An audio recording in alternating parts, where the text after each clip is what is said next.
কোটি টাকার ট্রান্সফার। বিশ্বকাপের আগেই ফুটবল দুনিয়ায় বড়সড় বিস্ফোরণ ঘটাতে যাচ্ছেন আর্জেন্টিনার Spiderman Julian Alvarez. Atletico Madrid ছাড়তে চান তিনি, আর তাকে দলে ফেরাতে মরিয়া বার্সেলোনা। বয়সের ভারে নুয়ে পড়া লেভানডস্কির বিকল্প খুঁজছে কাতালানরা, আর সেই জায়গায় কি বসতে যাচ্ছেন বিশ্বকাপজয়ী এই ফরওয়ার্ড? কৌশল, অর্থনীতি, ভবিষ্যৎ পরিকল্পনা সব মিলিয়ে এটি হতে পারে মৌসুমের সবচেয়ে আলোচিত দলবদল। তাহলে কি সত্যি 1000 কোটি টাকার ডিল হতে যাচ্ছে? চলুন জেনে নিই বিস্তারিত।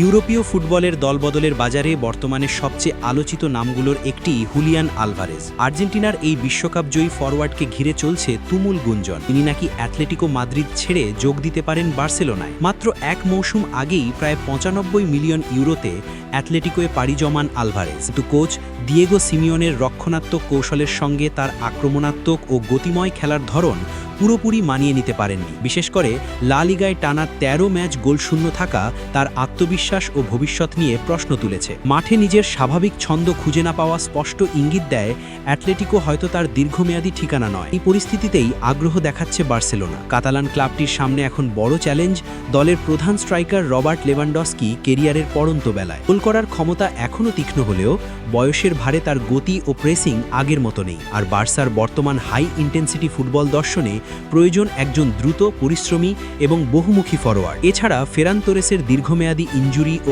আক্রমণ ভাগে বিকল্পের ঘাটতি দলটিকে ভাবাচ্ছে।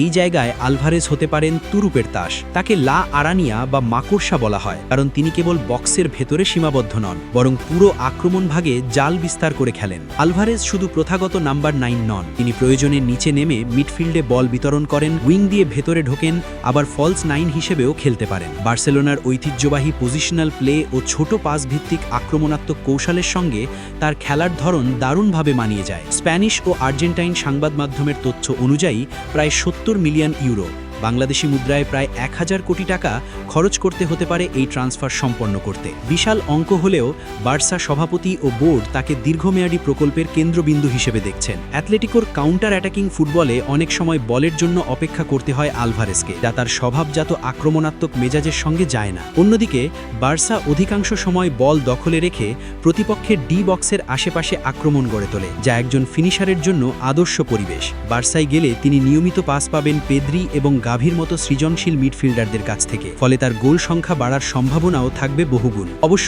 আর্থিক ফেয়ার প্লে ও বাজেট সংক্রান্ত জটিলতা বার্সার পথে বড় বাধা। তবুও তারা বিশ্বাস করে বড় ম্যাচে চাপ সামলাতে পারে এমন উইনিং মেন্টালিটি সম্পন্ন একজন খেলোয়াড় প্রয়োজন। আর্জেন্টিনা জাতীয় দলে লিওনেল মেসির পাশে বিশ্বকাপ জিতে আলভারেজ ইতিমধ্যেই প্রমাণ করেছেন চাপের মঞ্চে তিনি নির্ভীক। সব মিলিয়ে যদি এই ট্রান্সফার সম্পন্ন হয়, তবে এটি শুধু অর্থের লেনদেন হবে না, বরং বার্সেলোনার ভবিষ্যৎ আক্রমণ ভাগের নতুন অধ্যায়ের সূচনা। এখন দেখার বিষয়, সত্যিই কি 1000 কোটি ডিল দিয়ে স্পাইডারম্যানকে নিজেদের জালে বাঁধতে পারে কাতালান জায়ান্টরা?